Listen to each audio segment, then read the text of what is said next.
Bueno, saludos mi gente, yo soy Christopher Molina y usted me conoce ya, esto es Revolución Racional y el resumen de la semana se da todos los viernes aquí mismo y no estás viendo algo raro aquí. Normalmente hacemos el resumen de la semana, pero esta semana hubo algo que pasó que estaba fuera de lo normal.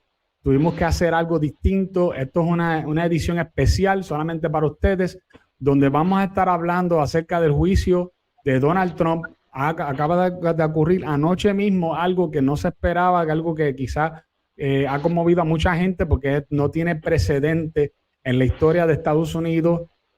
Y es que han enjuiciado a Donald Trump a nivel local, a nivel de estado, en el estado de Nueva York, y lo encontraron culpable de 34 cargos de falsificación de documentos de negocio.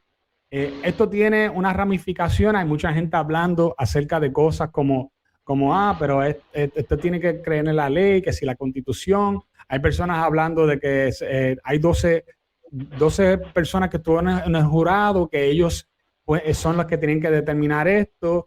Y le tengo una mala noticia a todas las personas que piensan, que entienden que esto está correcto, más que a base de esas ideas de que nadie está por encima de la ley, que esa es la verdad, la que usa todo el mundo.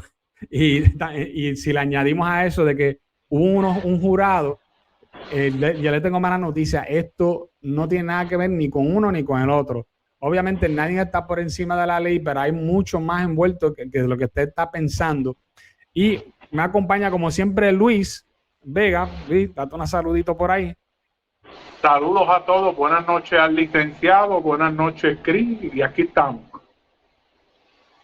Oh, me fuiste un poquito, ok, perfecto. Y también tenemos un invitado especial. Yo no soy abogado, Luis no es abogado tampoco.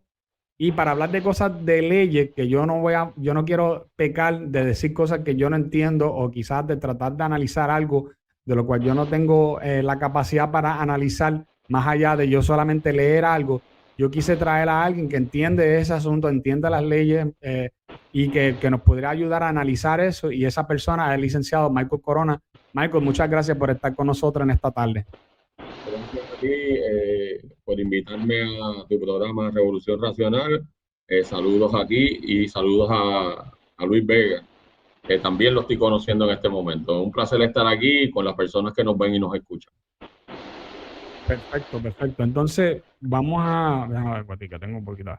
Vamos a empezar primero hablando un poquito acerca de qué es lo que está pasando con este asunto de falsificación de documentos de negocio. De lo que yo tengo entendido, ya el gobierno federal primero entró en esto, verificando cuáles fueron estos supuestos pagos, ¿verdad? Que fueron a la escondida de parte de Donald Trump para Stormy Daniels, que era la pornstar, ¿verdad? La estrella de porno, que él le había pagado un dinero para mantenerla a ella callada sobre la relación extramarital de él, y que el gobierno federal ya hizo una investigación y determinó que eso no iba para ningún lado, y determinaron que eso no iba a pasar, que no iban a entrar en un juicio con eso. Te pregunto yo, ¿por qué si eso pasó ya? ¿Por qué Nueva York, el DA, en este caso, o el fiscal Alvin Bragg, decide entonces él tomar el caso y hacer lo que él hizo con el caso? Bueno, la corrupción del sistema de justicia criminal en los Estados Unidos acaba de llegar a su punto más alto. Por lo general, yo fui fiscal bastantes años, soy abogado de defensa, he sido investigador Cámara y Senado, es decir, he hecho muchísimas cosas en mi profesión. Por lo general, cuando uno hace una investigación criminal, usted hace la investigación y van surgiendo los sospechosos y las personas que usted entiende se va a enfocar la investigación. Y entonces en ese proceso usted descubre quiénes son y entonces usted pues sigue obteniendo la evidencia. En el caso del sistema corrupto penal, que existe también, primero se busca a quién quieres acusar y después le creas el caso alrededor de ese acusado. Es exactamente lo que no se debe hacer. Es decir, y yo digo sistema corrupto porque es corrupto. En este caso, el caso de Stormy Daniels, para darle una idea. No, esta relación que tiene Donald Trump con Stormy Daniels salió a la pública en el año 2011, 14 años atrás. En el 2016 vuelve a surgir cuando Stormy Daniels, por escrito, hace 2 declaraciones indicando que ella nunca tuvo una relación de tipo íntima con Donald Trump y lo firmó a puño y letra. Así las cosas, como bien has indicado, Christopher, el fiscal del Distrito Sur de Nueva York investiga desde el punto de vista de si hay una violación a la ley federal de elecciones. Este caso no es de la relación de Donald Trump con Stormy Daniels. Este caso es sobre la radicación de unos documentos que se usan de campaña en el estado de Nueva York, informando gastos de tipo político, ¿no? De la campaña política. Eso es lo que se trata el caso, es decir, los 34 cargos son de eso nada más. Aquí no hay ninguna otra cosa. Aquí no hay apropiación ilegal, aquí no hay ninguna otra cosa que someter esos informes. En el estado de Nueva York, someter estos informes e incluir información falsa es un delito menos grave. Para los que no son abogados, un delito menos grave es un delito que prescribe al año y que por lo general tiene menos de 1 año de cárcel y $5,000 de multa o algo así. Esos son delitos menos graves. En Puerto Rico es así, en Nueva York es igual. El delito menos grave prescribe 1 año, a 1 año de cometido. Por lo tanto, si esto ocurrió en el 2016 y cuando ocurre ya Donald Trump es electo presidente, o sea, no necesitaba tapar nada porque ya él había sido electo. Se supone que prescribiera en el 2017. El fiscal Bragg está buscando hacerle un caso y entonces se confronta con el problema de que tiene unos delitos que son los 34 documentos estos que él retuvo y traspasó, que es menos grave y él no puede acusar porque está prescrito. Prescrito significa, para los que no conocen el lenguaje legal, que después que pasa un tiempo, el fiscal está impedido acusar. Por lo general, el delito menos grave es al año, prescribe al año. El delito grave prescribe a los 5 años. Pero hay delitos que no prescriben, como el asesinato y secuestro y otros delitos. Para entender esto. Como se ve confrontado con eso, pues entonces él decide hacer un invento que nunca se ha hecho en ninguna jurisdicción de Estados Unidos. Y es coger el delito menos grave y añadirle un acto de supuesta violación a la ley federal. Estamos hablando de un fiscal estatal haciendo esto. O sea, esto no es un fiscal federal, esto es un caso puramente estatal de la ciudad de Nueva York. Los añade, no sé cómo lo hizo, porque yo nunca en mi carrera, y yo llevo más de 35 años en esto, había visto un fiscal que usara un delito menos grave, lo convirtiera en grave utilizando un delito federal en la estatal. Eso yo nunca lo había visto, creo que nadie lo ha visto en la historia. Ahí uno empieza a darse cuenta que esto es una cuestión de fabricar un caso y un acto de corrupción. Lo junta y entonces somete los casos basados en que, como son delitos graves, pues entonces no están prescritos en cuanto a Donald Trump. Utiliza 2 testigos principales. Esta actriz porno Stormy Daniels, que ya había escrito en varias ocasiones que no tuvo ninguna relación, y el abogado que era de entonces de Donald Trump, Michael Cohen, que es un abogado desaforado de la práctica, convicto por perjurio, que ha mentido en muchísimos foros, pero que obviamente quiere salvar su pellejo. Es una persona que le había hurtado a las corporaciones de Trump y él lo admitió en el juicio, le había hurtado miles de dólares. Él lo que hacía era que le decía a la organización de Trump que le habían cobrado, él dio un ejemplo, $50,000 en un caso, y en realidad le habían cobrado, pidió que Trump le pagara, ¿verdad? Le pagara $50,000, pero en realidad la factura era por $20,000 y él se embolsilló los otros $30,000. Lo hizo constantemente. Es decir, esto es una persona que ha defraudado a Trump, básicamente, y lo sientan allí a declarar. El problema también es que el juez que escogen es un juez que se llama Juan Marchán, de origen colombiano, que tiene una hija que vive de una compañía que se dedica a atacar a Donald Trump y que está al servicio de congresistas demócratas. Ella se ha ganado una millonada de dólares. Le traen la moción de inhibición para que él se salga y él no se sale. Así que tienes un cuadro donde tienes un fiscal inventando un delito que no procede, que los federales se declinaron a acusar, y entonces tienes un juez que está comprometido, que tiene un conflicto de intereses, que se niega a inhibirse, y tienes un pool de jurados en un distrito que es 90% demócrata. Así que ese sería el cuadro que hay allí, y obviamente todo ese cuadro dentro de una realidad de que el Partido Demócrata y la administración Biden están coordinando con ellos, aunque es un caso estatal, están coordinando con ellos, porque el fiscal que lleva el caso era uno de los fiscales de alto rango de justicia federal en Washington, renuncia al cargo para irse de ayudante de Alvin Bragg en la estatal. Dice, pues qué casualidad que un fiscal de alto rango federal renuncia a su puesto para irse a atender un caso estatal. Es decir, todo esto está planificado, y la gente que se cree que, yo me lo estoy imaginando, eso está todos los medios, esto es información que no es ni confidencial. Así que esto es un caso fabricado desde el principio. Se hizo un procedimiento bien injusto. A Donald Trump no se le permitió sentar a un ex alto funcionario y abogado de la Comisión Federal de Elecciones para refutar la teoría que tenían detrás de él. El juez Merchan no se lo permitió sentar. Lo oyeron en ausencia del jurado, el juez lo descartó y no pudieron presentar pruebas de defensa. Así que esa es la situación ahora. Tengo una pregunta para el licenciado, si Chris me lo permite. Sí. Usted empezó sus comentarios diciendo que el sistema era corrupto. Yo la pregunta que tengo para usted es que yo he estado escuchando, obviamente, todo lo que tiene que ver con Trump se le da una publicidad extrema.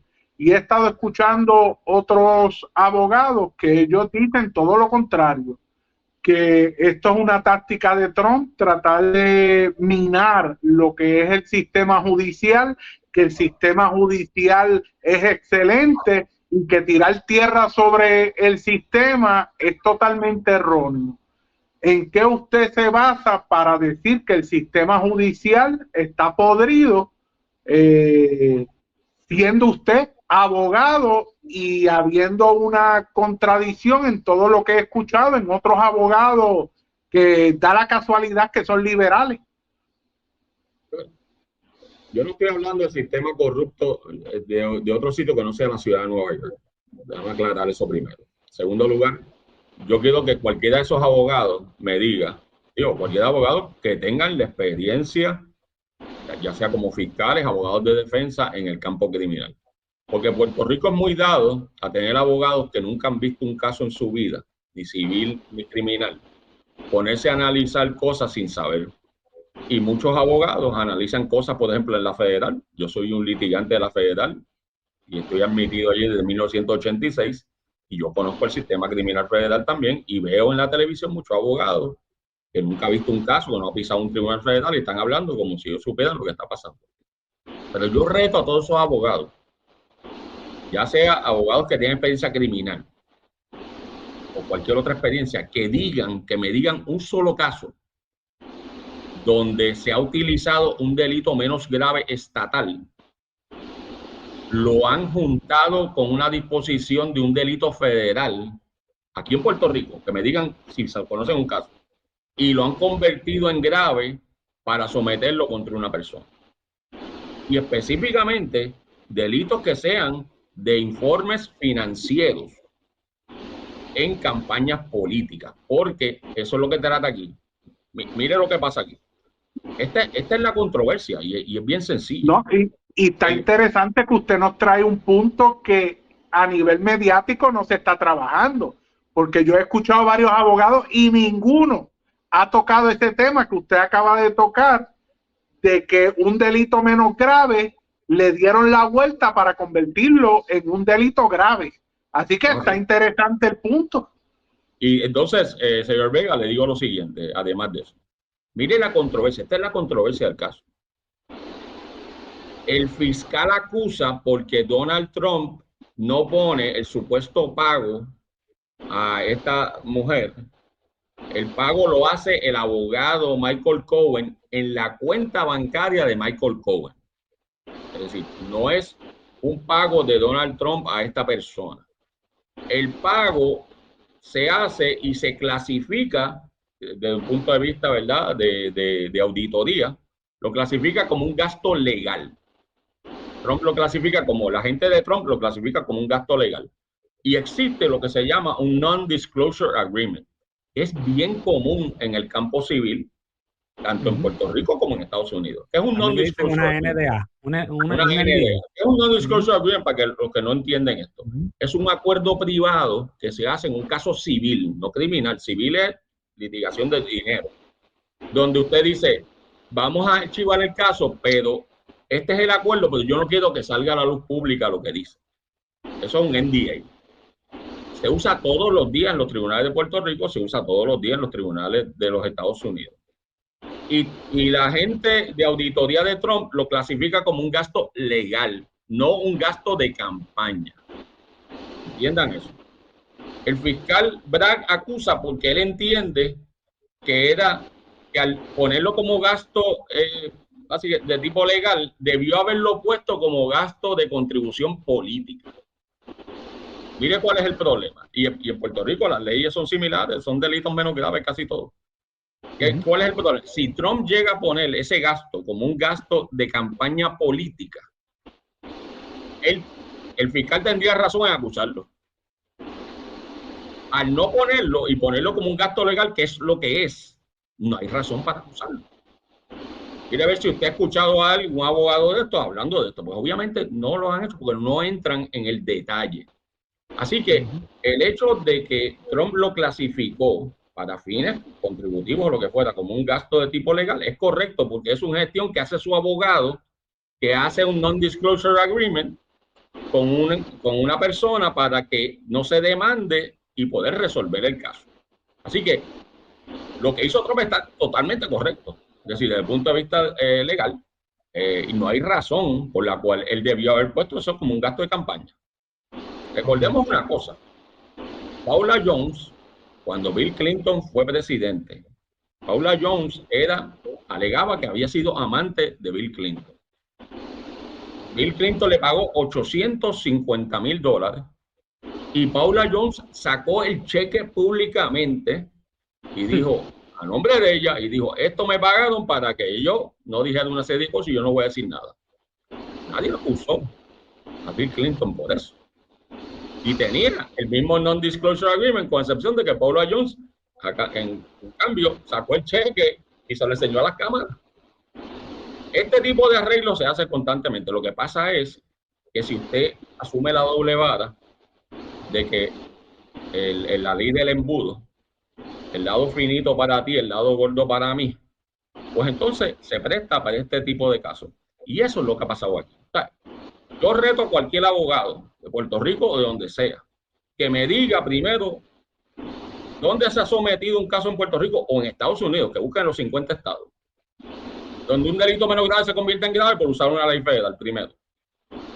No lo vas a encontrar. Así que ahí empieza la corrupción del sistema neoyorquino y entonces sigue adelante con otras cosas. Es decir, si el caso es una cuestión de que la ley electoral federal es el agravante que lo convierte en grave, ¿por qué el juez no permite que un experto, exfuncionario del Federal Election Commission, se siente a interpretar qué es lo que dice eso? ¿Por qué eso es irrelevante? Corrupción, volvemos.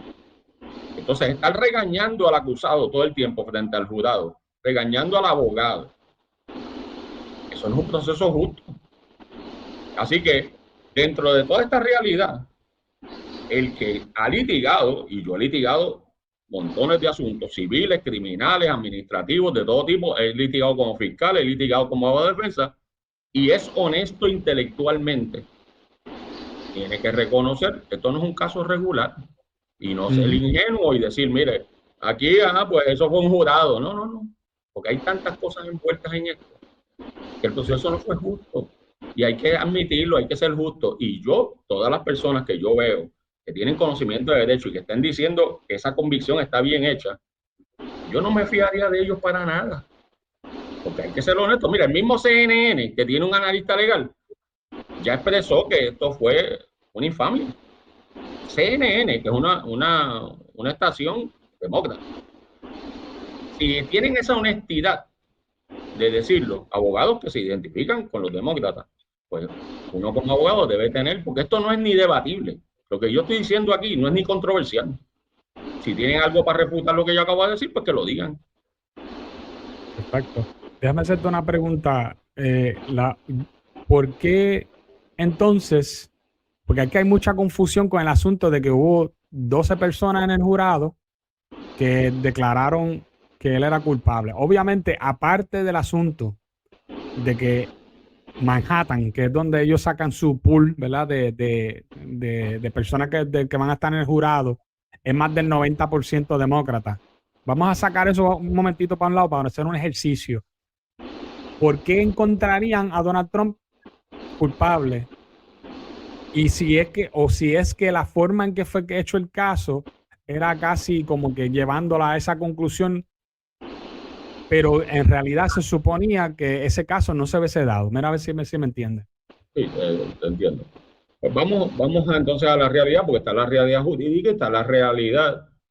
Saludos a Roberto Martínez. Está la realidad de la sociedad. Yo me he encontrado con casos, especialmente en el Tribunal Federal de Puerto Rico, donde cuando yo entro a ese salón a lo que le llamamos desinsacurar el jurado, que no es otra cosa que escogerlo, ya ese jurado está contaminado de tal forma que ya mi cliente es culpable, no importa lo que yo diga. ¿Sí me entienden? Eso es lo que pasó con Donald Trump. Se va a un distrito, 90% demócrata, ya ese pool de jurado está totalmente contaminado. ¿Por qué lo condenan? Porque ellos no estaban escuchando.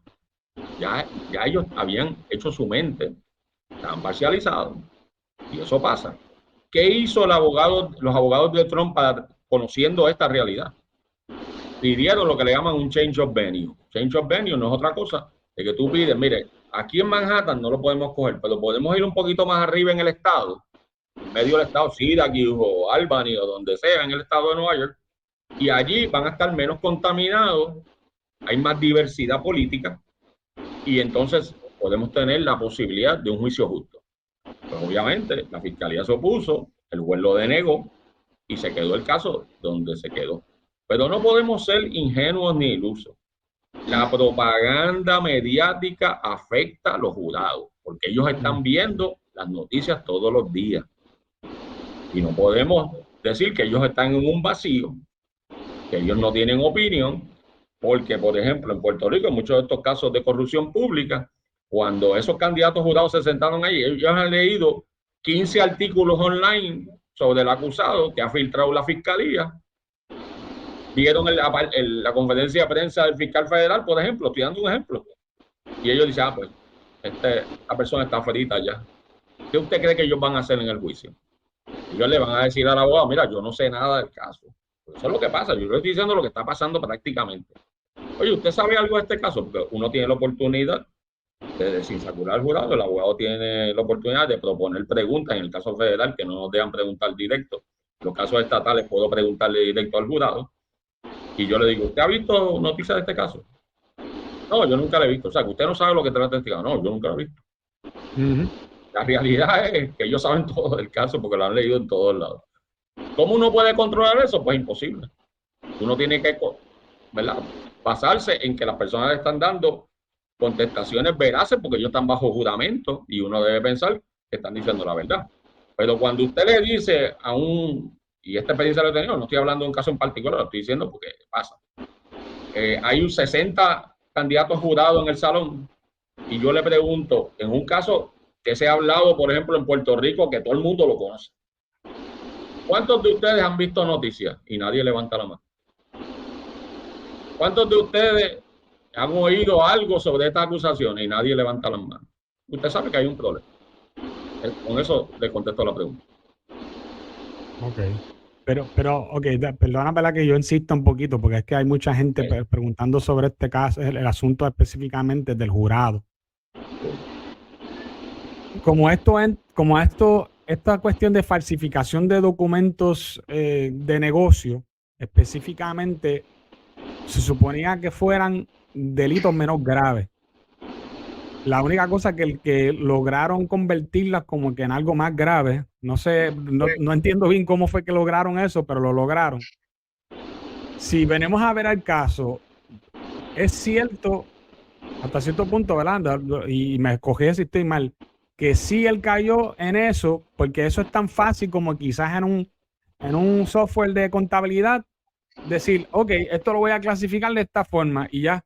Y por eso es que siempre tienen ese tipo de cosas como un delito menos grave. Pero al convertirlo en un delito más grave y la barra, ¿verdad? La barra de que tú tienes que alcanzar para decir, oye, esto se hizo, esto se logró o no se logró, sigue siendo igual de bajita como cuando era un delito menos grave. Pues en este caso quizás el jurado se sintió que tenía que decir que era culpable porque era claro que se había hecho un error de clasificación cuando clasificaron el documento como que era algo ¿cómo era? No era de campaña, era un gasto, un asunto legal.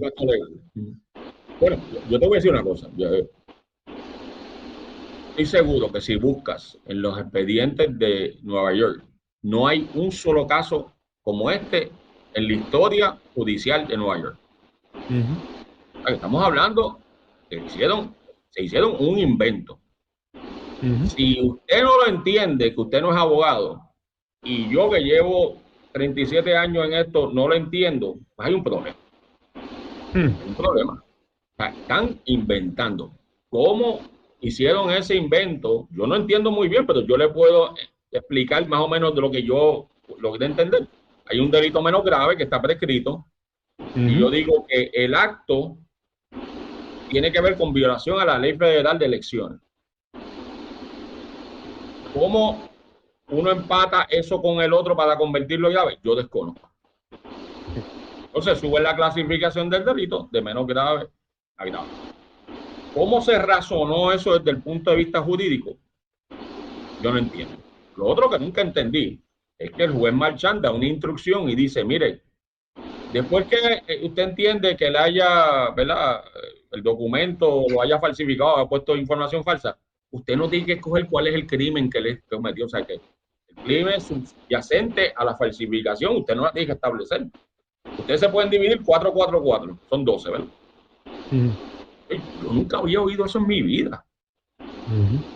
Cualquier estudiante de Derecho sabe que todos los elementos del delito, y los elementos del delito son lo que se le exige al fiscal que pruebe, las cosas que tiene que probar el fiscal para probar el caso, más allá de dudas razonables. Todos los elementos del delito, hasta el día de hoy, el fiscal los tiene que probar más allá de dudas razonables, todos, y de manera unánime. No es que tú te puedas, pues yo me invento el delito, no. El elemento de qué crimen está subyacente a esa falsificación en ese tipo de estatuto, tiene que decir cuál es, y el fiscal no quería decir cuál era. Entonces el juez se lo dejó, pues. Ustedes decidan que es el crimen que ustedes entienden que está subyacente allí, y con eso es suficiente. No. Totalmente inconstitucional. Vuelvo y repito, yo no entendí esto muy bien, yo traté de entenderlo, porque obviamente estoy tratando de entender, soy abogado, quiero entender, pero a mí todavía esto no me cuadra de ninguna manera, y no a mí. Cientos, miles de abogados en Estados Unidos no entienden qué fue lo que pasó aquí. En términos, licenciado, en términos de apelación, ¿usted cree que en una apelación este conflicto que nadie entiende se puede arreglar? Yo entiendo que sí. El sistema de Nueva York, el tribunal de primera instancia, el de abajo, se llama Tribunal Supremo, así que no se confundan. El Tribunal Supremo de Nueva York es el tribunal más bajito de Nueva York. No es como aquí. El Tribunal de Apelaciones máximo se llama el Court of Appeals. Es un tribunal colegiado. Colegiado es que no es un solo juez que decide, hay un grupo de jueces que deciden. Yo lo único que puedo pensar es que como están un poquito más distantes, deben poder ser un poquito más imparciales. Y recuerden, este mismo Tribunal de Apelaciones fue el que revocó la convicción de Harvey Weinstein hace un mes atrás. O sea, que es un tribunal que un caso con esa presión pública lo revocó y mandó nuevo juicio a Weinstein por la conducta de los fiscales. Así que el tribunal es capaz de poder discernir, ¿verdad? Y ser más honesto que lo que fue el juez Marchand. Y eso es posible. Y yo estoy esperanzado que así lo haga. Si no lo hacen, este caso seguirá subiendo y eventualmente todo caso criminal, estatal o federal, llega al Tribunal Supremo de los Estados Unidos. Así que en algún sitio esto va a parar. Y en cuanto a qué le van a sentenciar a Trump el 11 de julio, pues esto es sencillo. Esto es un delito que conlleva probatoria. Sentencia suspendida probatoria. Esto no es un delito de cárcel. ¿Por qué? Porque son delitos que tienen una pena entre 2 y 4 años. Estos son delitos de menor envergadura. El juez ordenó un informe probatorio. Y el informe probatorio surge que Donald Trump no tiene convicciones previas, que eso es obvio. Que la gente alrededor de él, su familia, la gente que hace negocio con él, hablan bien de él. Que la comunidad no tiene nada malo que decir de él. Es la obligación del juez otorgarle la probatoria. Así, para eso se hace el informe. El juez mandó a hacer el informe. Si en cambio el informe dice que es una persona violenta, que tiene récord criminal, que la comunidad no lo quiere, no lo quiere desde el punto de vista que hace cosas negativas a los vecinos y cosas de esas, pues el tribunal puede negarle la probatoria y sentenciarlo a cárcel. Pero esto es dentro de unos parámetros, ¿verdad?, de imparcialidad y de las cosas que uno tiene que saber que ocurren en el sistema. Así que si todo corre como debe correr, lo peor que le puede pasar a Trump es una probatoria corta. Pero como estas cosas están ceñidas y están salpicadas con política y partidismo y cosas de eso, sabe Dios qué pasa. Exacto. Y por cierto, este es el segundo caso que se da en Nueva York contra Donald Trump, donde no hay nadie que pueda decir que hubo daños. No hubo daños a terceros allí, ¿sabes? Por la falsificación de documentos de negocio, no incurre daños para nadie. Y el juicio anterior que él había tenido, que también fue en Nueva York, que él salió, no es culpable, sino liable, ¿verdad? Que se olvida cómo sería. Un caso civil. Exacto. Pues en ese caso civil tampoco hubo nadie que salió con daños en el asunto. Así que se nota que ambos casos, pues obviamente están diseñados para eso. El caso de Jean E. Carroll, que fue la señora con que ella dice que ella se acuerda de algo que pasó hace 40 años atrás, donde supuestamente Donald Trump le hizo algo a ella en un vestidor de, ¿verdad? De eso de una cadena de ropa o algo en Manhattan, que nadie lo vio, que no hay ningún testigo, que no hay nada, que se supone que inclusive no pudiera demandar porque se supone que prescribe. También cogieron y a propósito cambiaron para que ella pudiera demandar específicamente la ley, ¿no? Así que podemos ver que aquí hay como una agenda, o sea, es demasiado, se han hecho demasiados muchos, se han hecho demasiados de muchos diferentes cambios en el sistema diseñado específicamente para atrapar a esta persona. Y licenciado, todo se ve a partir de que Trump da su mensaje de que va a correr nuevamente para la presidencia. Sí. Entonces tenemos el caso del hijo de Biden, que lleva corriendo años y no ha pasado nada con ese caso. Sí, ¿no? Y permíteme comentar los dos casos que acaba de indicar Christopher, porque yo creo que es importante cuando yo digo corrupción del sistema de justicia de Nueva York. Primer caso, y lo voy a hacer bien breve. Donald Trump necesita unos préstamos para los edificios, esos skyscraper que él tiene, y él valora los edificios en una cantidad para efectos de obtener un préstamo de distintos bancos. Había el Deutschland Bank y otros bancos internacionales, y él le propone eso a esos bancos, varios edificios. Los bancos dan su propia tasación, como siempre hacen los bancos, porque los bancos no. Y yo digo, mi casa vale $1 millón, el banco no me va a dar $1 millón. El banco va a investigar y me dice, no, yo te voy a dar $100,000. O sea, pues, después que investigan y todo, le dan el préstamo. En varios préstamos, ¿no? Y Donald Trump los paga. Ese es el cuadro. la fiscal de Nueva York, que había corrido en una campaña de Get Trump, o sea, que yo voy a fastidiar a Trump, se presenta un caso civil diciendo esto fue un fraude porque él sobrevaloró su propiedad. Sientan a los ejecutivos de los bancos, esta es la realidad.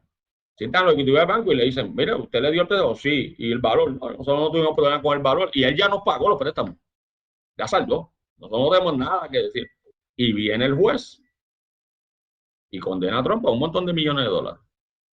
En ese momento se forma un pánico entre el sector de bienes raíces de la ciudad de Nueva York. Incluso hay una persona que es del programa Shark Tank, que es un multimillonario que se dedica a los bienes raíces. Y él dice, pues yo me voy de Nueva York ahora, porque eso que hizo Trump lo hice yo, y yo siempre pago mis deudas, pero a veces sobrevaloro el edificio porque quiero tener más dinero. Eso no es ningún delito. Y empieza un pánico dentro del sector que no se ha cubierto por la prensa, pero que existe ahora mismo. Ese es el primer caso. Con relación al otro caso, es aún más fabricado que este. La señora alega, como bien dijo Christopher, la señora alega que hace 40 años Donald Trump la agredió sexualmente, hace 40 años. El estatuto decía 5 años primero de prescripción. La legislatura de Nueva York, y esto es increíble, esto es como de República Bananera, legisló para que ese tipo de delito prescribiera a los 40 años y pico, específicamente para que ella pudiera demandar a Trump. Le estoy diciendo la total verdad. Lo ponen a prescribir a 40 y pico años y cuando abren esa puerta, la señora demanda. Caso civil, por el Tribunal de Derecho, con jueces que obviamente le tienen ganas a Trump. La señora dice un montón de locura, no tiene ninguna corroboración de lo que acaba de decir. Trump dice que él ni la conoce y nunca la ha visto en su vida. Y le dan un veredicto millonario a la señora. Este es el preámbulo de lo que pasó hoy.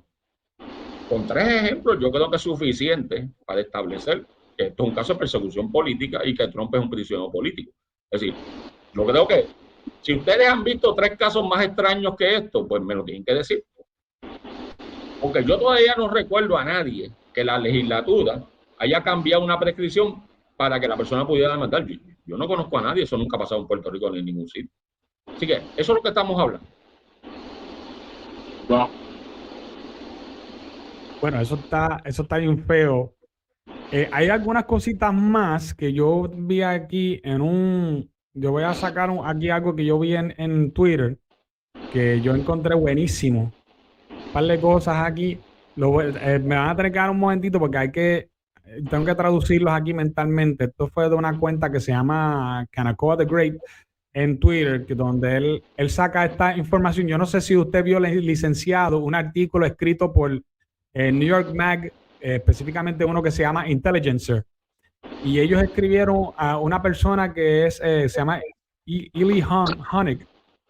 Escribió que él había sido un fiscal federal y estatal que contribuye para esta revista, y él hace varias observaciones. Esta persona es liberal, ¿sabes? Esto no estamos hablando de un conservador, este tipo no es MAGA, o sea, no estamos hablando de alguien que estuvo en el Partido Republicano, nada de eso. Esto es una persona completamente liberal de toda la vida, haciendo unas observaciones acerca de lo que él vio que tenía que ver con el caso, y dice lo siguiente.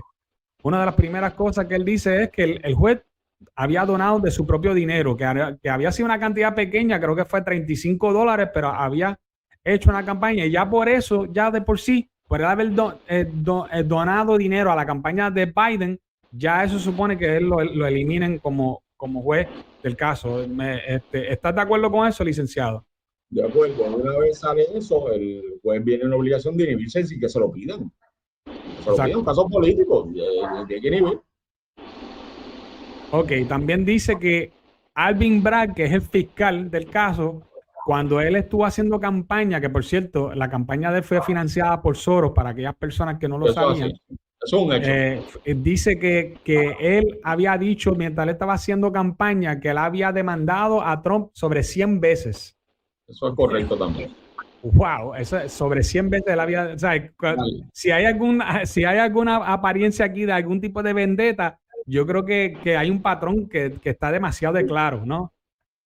Oye, qué interesante que los abogados de Puerto Rico, ninguno de esos detalles los han ventilado. Qué interesante, ¿verdad? No, hay que leer, hay que informarse, hay que usar fuentes alternas de información que no sean las regulares y uno va a sacar eso. Te añado, Chris, y perdona que te interrumpo en eso, porque yo vi ese mensaje, que es una persona que yo sigo.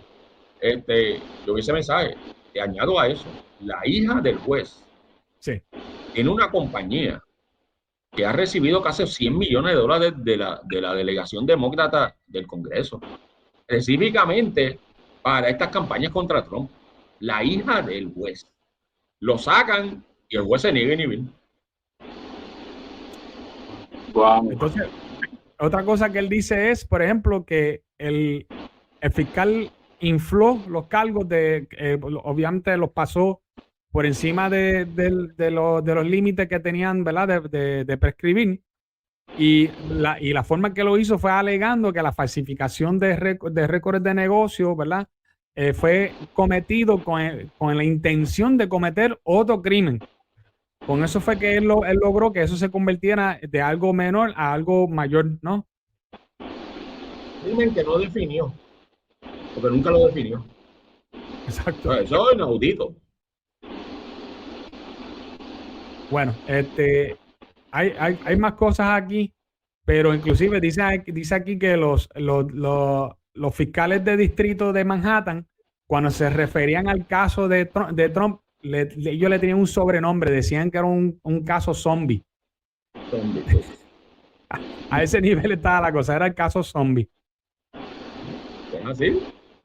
Todo el mundo tiene que entender que, aunque no lo digan públicamente, lo que yo estoy diciendo, porque yo no tengo ataduras con nadie, yo te admito, yo soy republicano, soy conservador, soy capitalista, soy cristiano, todas esas cosas, porque yo no soy uno que me escondo ni digo, no tengo un contrato con el gobierno, no le debo nada a nadie, yo le pago al gobierno para que corra, y yo soy esa persona, o sea, yo no me voy a esconder con relación a eso, yo estoy claro, pero también uno tiene que ser intelectualmente honesto. O sea, si las cosas están mal. Si como pasó hace unos meses, censuraron una obra de teatro, una galería o algo que los censuró el gobierno de Puerto Rico y eran unas personas que eran del ala izquierda y yo protesté. Pero yo creo que esas personas no, porque está mal que tú le quites la libertad de expresión a un artista porque no te gusta el contenido de lo que dice. ¿Sabes? En esto tenemos que ser honestos y desafortunadamente se es muy superficial, no se investigan las cosas, pero si alguien tiene alguna información que me pueda refutar, yo los invito a que me refuten. Yo estoy ahí en X, que me refuten. Pero yo sé lo que estoy diciendo porque lo he leído. O sea, lo que yo estoy diciendo, yo he leído los documentos del caso de Trump. Lo he leído, yo lo he visto. No es que nadie me ha contado. Así que esa es la situación. Licenciado, le pregunto, ya a nivel político, ¿cómo esto le puede afectar a Trump, si le va a afectar? Desde el punto de vista de correr para presidente, no afecta en lo absoluto porque ningún requisito de ser presidente incluye tener un récord limpio. Desde el punto de vista de medios, pues obviamente pues los demócratas están celebrando ahora mismo, ellos entienden que ellos han dado un palo. Creo que ha provocado una reacción adversa que ellos no esperaban. Desde que se dispararon las donaciones. Las donaciones a Trump, o sea, hasta se cayó la página de donativos. Hay una persona que la página se cayó. Se cayó la página y hay una persona que salió públicamente que es demócrata y dijo, yo ahora mismo acabo de entregar $300,000 de los míos, de esta persona de dinero, de los míos a la campaña de Trump y un montón de otros lo han hecho. Así que también está la repercusión de mucha gente diciendo, yo no voy a hacer más negocio con la ciudad de Nueva York. Todo esto tiene un efecto, pero yo no creo que lo afecte políticamente, porque yo creo que la gente que está en la de votar por Trump, como que sabía que esto iba a pasar. Yo había escrito un mensaje en X donde yo dije, y yo sé que Chris me sigue, yo sigo a Chris, yo había dicho, yo no veo cómo Trump en ese ambiente va a salir no culpable, inocente. Lo único que veo es que quizás se tranque, que alguien de los dos se tenga algo de conciencia y se tranque y se quede trancado y no hay un veredicto. Así lo dije porque yo no me hago de ilusiones, yo sabía que todo está dirigido a encontrar los culpables. Lo que pasa es que un poquito me sorprendió que no había ningún tipo de conciencia en ese jurado y en 8 horas, después que almorzaron, desayunaron, llenaron 34 papeles de formas de veredicto y todo lo otro, vienen con un veredicto de todos los cargos, de culpables. Me convenció que ellos ni escucharon la prueba, ellos no la escucharon, ellos ya tenían su mente hecha, se hizo el proceso, el sistema es falible y lo demostró aquí. Bien que sí, y mi forma de ver esto, ¿verdad? Yo tengo un punto de vista que quizás alguna gente alguna gente van a estar de acuerdo y otros no van a estar de acuerdo.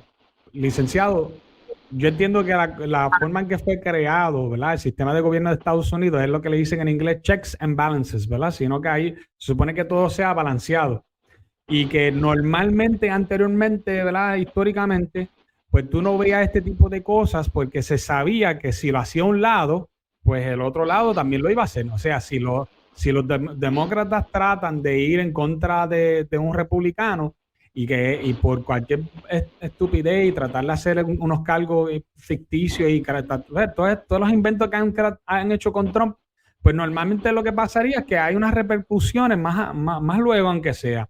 Pero en este caso, estamos viendo a un partido republicano débil, que lo único que hace es quejarse, lo único que hace es buscar el dinero propio para cada persona, ¿verdad? En vez de ellos a tomar la rienda y decir, ¿tú vas a hacer eso? Pues mira, por cierto, vamos a enjuiciar entonces a Bill Clinton, le vamos a quitar la prescripción que teníamos por el caso que él tenía con esta señora que tú llamaste ahorita. En Florida, vamos entonces a ir en contra de Ilhan Omar porque ella entró, ella hizo una serie de fraude para ella poder ser ciudadana americana. Para tal lado, vamos a buscar tal persona que... Los casos de Hillary Clinton, que ilegalmente borró información de su teléfono, ¿sabes? Sí. Yo estaría de acuerdo totalmente contigo, Christopher. Creo que el Partido Republicano ha demostrado una flojera institucional por bastantes décadas. No hacen nada, no se atreven a hacer nada, son bien tímidos, porque son parte del establishment. Republicanos y demócratas son parte del establishment. Creo que la reacción a Donald Trump, la gente no comenta esto mucho, pero yo estoy convencido de esto. Donald Trump es un producto fuera del establishment. Él no es una persona que está dentro de esa estructura. Y no empezó ninguna guerra durante su cuatrenio, precisamente porque no es parte de eso. Si usted se fija, todos los presidentes anteriores se metieron en 4 o 5 guerras. Y Donald Trump es peligroso para el establishment republicano y demócrata precisamente porque es un outsider, lo que le llaman un outsider. Ni los republicanos lo quieren, ni los demócratas lo quieren. Así que esto es una realidad y ese sector quiere destruirlo, no porque es republicano y no porque sea Donald Trump, sino porque él es una persona que no van a poder controlar. Y lo que ha pasado en Estados Unidos es que las agencias de inteligencia que se dedicaban antes a tumbar gobiernos extranjeros están mirando hacia adentro ahora y están buscando influenciar el proceso doméstico político. Y por eso usted ve que aquellos oficiales de inteligencia, 51 firmaron la carta diciendo que el Hunter Biden laptop era un invento ruso, cuando era cierto, y lo hicieron 2 semanas antes de las elecciones del 2020. Y censuraron esa información. O sea, la gente de inteligencia de los Estados Unidos, incluye la FBI, la CIA, todas esas agencias de 3 letras, están detrás de esto de destruir a Donald Trump, porque Donald Trump no se deja controlar. Y esa es la verdad. Y por eso los enemigos de Trump vienen de los 2 lados. Y eso precisamente es el atractivo para mí de ese candidato. Yo no estoy de acuerdo con él en todo lo que él dice. No, pero ciertamente no estoy de acuerdo en que, bueno, tirando la hoja de balance, estoy más de acuerdo con él en las cosas que lo que estoy en desacuerdo. Pero definitivamente yo creo en un candidato independiente que no sea parte de ese establishment, ese gobierno permanente lo único que hace es estar gastando dinero en guerras extranjeras, estar permitiendo gente entrar en la frontera, creando armamentos por todas partes, espiando a los propios ciudadanos americanos. Pues yo estoy con ese bando. Así que creo que es el problema con Donald Trump. No es tanto el problema de que si es republicano, que si habla así o habla así. El problema de fondo es el que estoy diciendo. Yo lo que iba a decir es que tengo a Luis aquí de testigo. Él sabe que yo nunca he sido trumpista. Inclusive cuando estaban las primarias republicanas, mi candidato era DeSantis.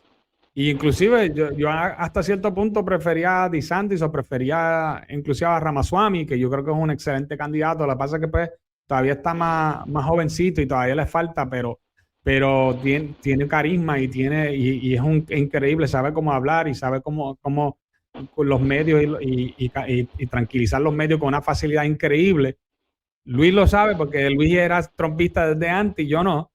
Y yo mismo obviamente cuando se acabaron las primarias, DeSantis dijo, mira, no, hasta aquí vamos a llegar, pues yo me quedé tranquilo. Y después, Trump es mi candidato, eso es lo que hay. Pero tú nunca me has visto a mí escribiendo cosas a favor de Trump a cada rato, tú lo sabes, que yo no me paso escribiendo cosas en las redes. Pero esto es algo que tiene que despertar a la gente se tiene que dar cuenta que hay una élite de personas que, mira, para el que no entiende cómo funcionan las oligarquías, que es lo que se ha convertido en Estados Unidos, es una oligarquía donde hay una élite que controla las cosas y no las controla porque hay un cabal ni nada de eso, no, es que ellos conocen el sistema y ellos tienen gente todo dentro del sistema y ellos son los que alimentan el sistema porque los sistemas funcionan a base de incentivos. Y qué mejor incentivo que dinero. Y eso es lo que más que tienen los oligarcas, ¿no? Y para el que tiene dudas sobre esto, lo que tiene que leer al teorista político Robert Michels y se da cuenta, se llama, por cierto, la ley de hierro de oligarquía y se van a dar cuenta que esto es una realidad. O sea, aquí yo veo algo bien extremo.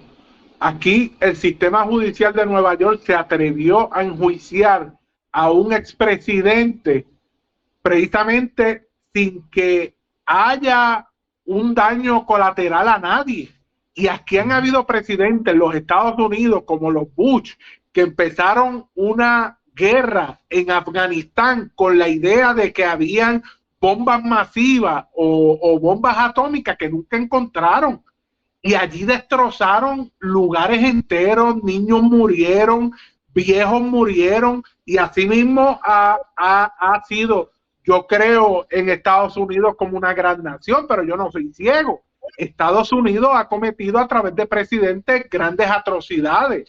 Obama espiaba a la gente de forma ilegal, los Clinton, todo lo que hicieron. Entonces, la pregunta es, ¿vamos a hacer lo mismo con otros presidentes que no sean Donald Trump cuando en realidad han cometido atrocidades? Obama utilizó dron y mató a gente inocente. Yo no sé, pero desgraciadamente... Sí, pregúntese, cuando salieron de Afganistán, los generales de Biden dejaron $80 billones en armamento al Talibán. Wow. 13 soldados muertos. ¿Hay alguien que ha renunciado en la administración de Biden por ese desastre? ¿Verdad que no? Aliados que abandonaron, licenciados, aliados de muchos años que abandonaron y los mataron allá. Y le dejaron todo el armamento a los Estados Unidos en las bases allí.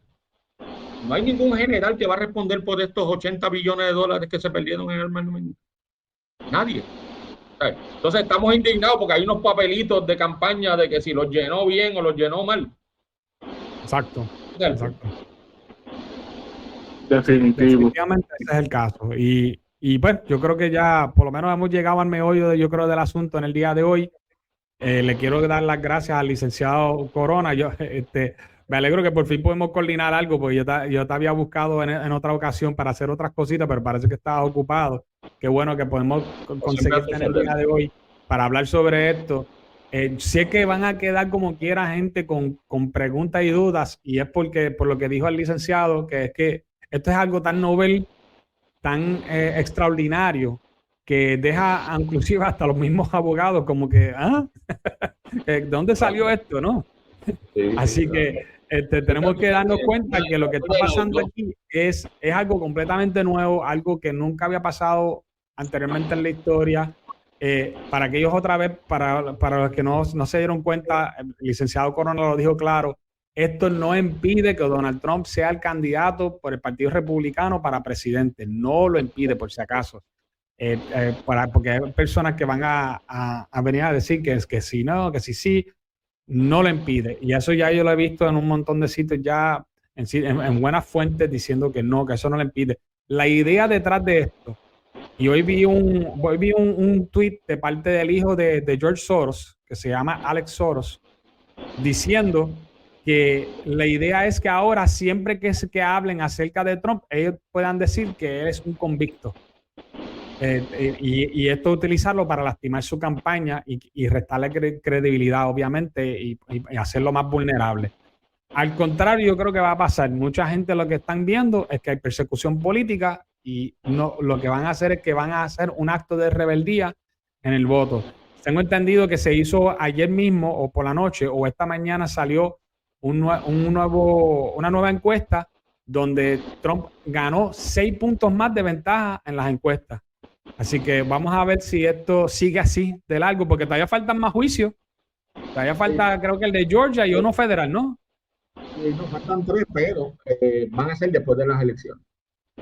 Correcto. Ahí falta El también. El caso de Georgia está desmoronándose luego de que encontraran a la fiscal estatal malversando $700,000 en fondos públicos del novio de ella, que es el fiscal del caso. El caso de Florida está básicamente en el piso, luego de que la jueza federal dijera que tenían que revelar todo lo que dicen los documentos, y resulta que en los documentos está la coordinación entre Casablanca y la alteración de los documentos por parte del FBI durante el allanamiento. Así que ese caso está cayendo. Y el caso del 6 de enero, que es el caso de DC, pues está bastante lejos de verse. Estamos claros con eso entonces.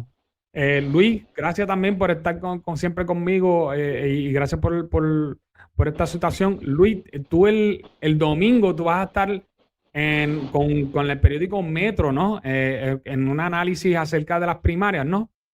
Sí, voy a estar con el periódico Metro haciendo análisis postprimaria. Me parece que es a las 5 de la tarde que comienza el programa. Vamos a estar con líderes de otros partidos, PNP, populares, PIB, y creo que hay un candidato del Movimiento Victoria Ciudadana también que va a estar. Así que voy a estar allí. Perfecto. Solamente para dejarles saber también, gente, que ustedes saben que yo estoy escribiendo la columna de política para la revista Buenas Nuevas.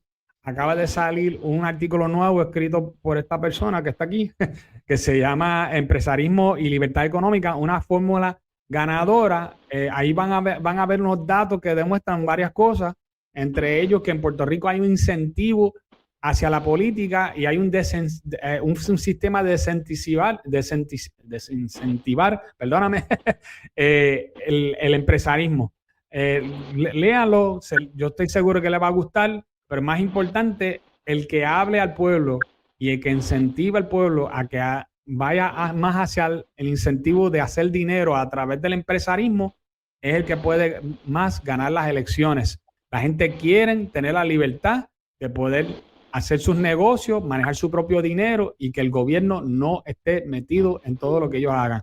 Gobierno pequeño, gente, eso es lo que queremos. Así que otra vez le damos las gracias al licenciado y esperamos Antes que nada, para otra ocasión. Claro que sí. Seguro que sí, siempre disponible para ustedes. Licenciado, de mi parte, le felicito porque usted es una voz como la de Juan el Bautista, que clama solo en el desierto. Y por eso empecé mi disertación hablando de que he escuchado a muchos abogados y ninguno ha dado los detalles que usted ha dado. Y por eso es importante que la gente que nos escuche entienda precisamente que los medios de comunicación se han convertido en medios de desinformación y dicen aquello que les conviene según los deseos que tienen. Así que agradezco grandemente que haya estado con nosotros y que nos haya abierto el conocimiento de muchos detalles que no sabíamos, y le felicito. Un placer haber estado con usted aquí. Sí, antes de terminar rapidito, se me olvidó decirle que el domingo a las 8 de la noche, voy a tener un live, voy a tener invitados y vamos a estar hablando acerca de las primarias del PNP y el Partido Popular, así que no se lo pierdan. Bueno, se cuidan, gente, nos veremos muy pronto. Gracias, saludos.